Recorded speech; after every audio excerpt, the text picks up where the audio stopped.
The Stephen Fry story, a mind that refused to break. There's a certain kind of person who seems to carry the weight of the entire world in their voice, warm, witty, endlessly clever, and yet, behind that voice, there's a storm most people never see. That's Stephen Fry, and his story isn't just about fame. It's about survival. Stephen Fry was born in 1957 in Hampstead, London, into a family that valued intellect above almost everything else. From the very beginning, you could tell this kid was different. He was reading at a level far beyond his years, absorbing books like they were oxygen. But here's the thing nobody tells you about brilliant minds: sometimes, the very thing that makes them shine is also the thing that quietly tears them apart. As a teenager, Stephen was expelled, not once, but multiple times, from different schools. He struggled to fit in. He felt like an outsider looking in on a world that didn't quite understand him, and honestly, one that he didn't quite understand either. And then, at just 17 years old, everything fell apart. He committed a crime, credit card fraud, and ended up serving time. Imagine that. A brilliant teenage mind, sitting in a prison cell, wondering if his entire life was already over before it had even begun. But here's where the story could have gone one way, and instead, it went another. Stephen clawed his way back. He earned a scholarship to Cambridge University, and it was there that everything changed. He joined the Footlights, Cambridge's legendary comedy troupe, and it was there he met a young man named Hugh Laurie. Nobody could have predicted it at the time, but that friendship would go on to define British comedy for decades. Fry and Laurie became a duo, sharp, silly, brilliant, the kind of partnership that only happens once in a generation. Their chemistry exploded onto television screens with shows like A Bit of Fry and Laurie, and the timeless Jeeves and Wooster, where Stephen played the impossibly composed valet Jeeves opposite Hugh's bumbling Bertie Wooster. Audiences fell in love. Here was a man who could make you laugh until your stomach hurt, and somehow, in the very same breath, make you feel like you were talking to the smartest person in the room.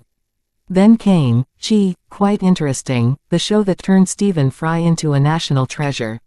For over a decade, he sat at the helm of that program, guiding audiences through the strange, wonderful, and delightfully useless corners of human knowledge. He wasn't just hosting a quiz show. He was reminding an entire generation that curiosity itself is a form of joy. But behind the cameras, behind the laughter, Stephen was fighting a war that no studio audience could see. In 1995, at the height of a stage production, Stephen simply vanished.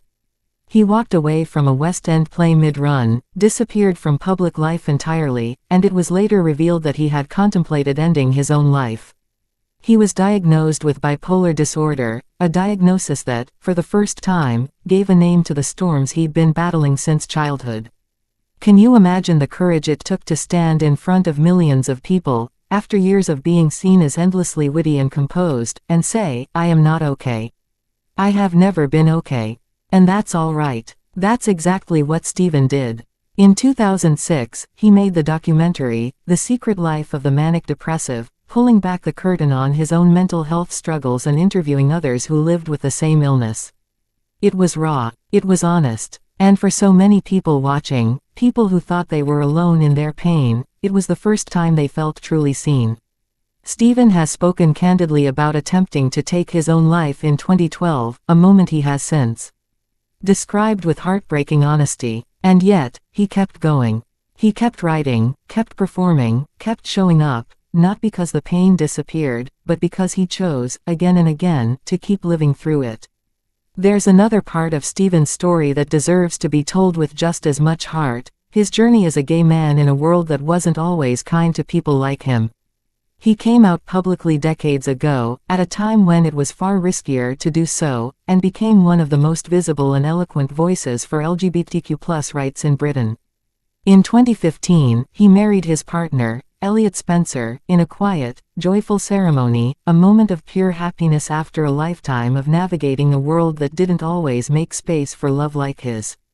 Through it all, the addiction, the arrests, the diagnosis, the very darkest nights of his life, Stephen Fry became something rare.